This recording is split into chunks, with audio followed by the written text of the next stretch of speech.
প্রিয় দর্শক বন্ধুরা, আপনার চারপাশে তাকান একবার।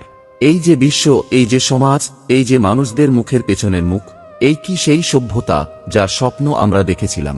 এই কি সেই যুগ যেখানে সত্য থাকবে শ্রেষ্ঠতায়? মন্দির আছে কিন্তু আরাধনা নেই, গ্রন্থ আছে কিন্তু হৃদয়ে ভক্তি নেই, আর আছে এক অলক্ষ্য অন্ধকার যা ধীরে ধীরে গ্রাস করছে আমাদের অন্তরকে। তবে ভয় পাবেন না, এই অন্ধকারকে আগেই চিনে গিয়েছিলেন স্বয়ং ভগবান শ্রীকৃষ্ণ। তিনি জানতেন একদিন এমন যুগ আসবে, এক বিভীষিকাময় যুগ যার নাম হবে কলিযুগ।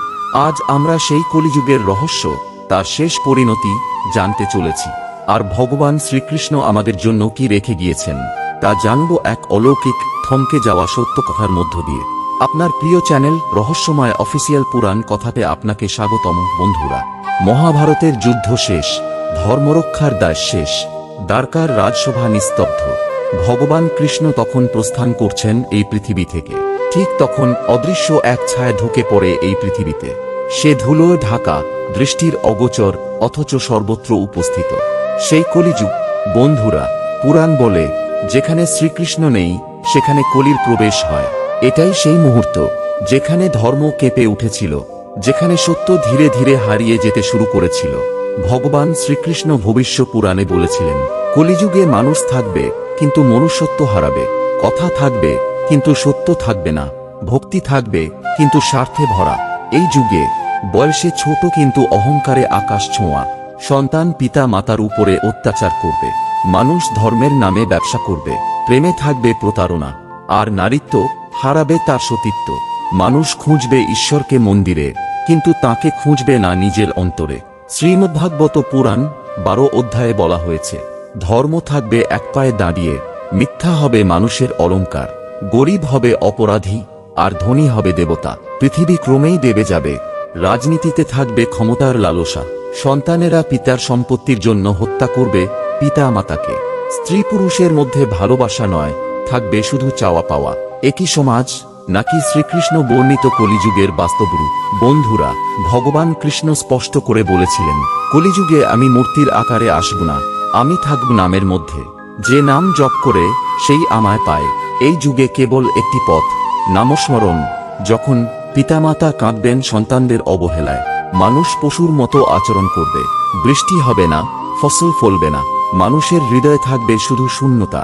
শাস্ত্র পোড়ানো হবে আগুনে, ভক্তদের তিরস্কার করা হবে পিছিয়ে পড়ার বলে। ঠিক তখনই পৃথিবী প্রলয়ের দ্বার প্রান্তে পৌঁছাবে। ঠিক তখনই শ্বেত ঘোড়ায় চড়ে, হাতে খড়গ নিয়ে কল্কি অবতার নামবেন বিষ্ণুর রূপে। তিনি ধ্বংস করবেন অধর্ম, অহংকার, লোভ, প্রতারণা। আবার সূচনা হবে সত্যযুগ, যেখানে থাকবে সত্য, করুণা, শান্তি ও ধর্ম। প্রিয় দর্শক, এই গল্প কি কল্পনা বলে মনে হচ্ছে? তাহলে একটু চারপাশে দেখুন। তবে আজই শুরু করুন।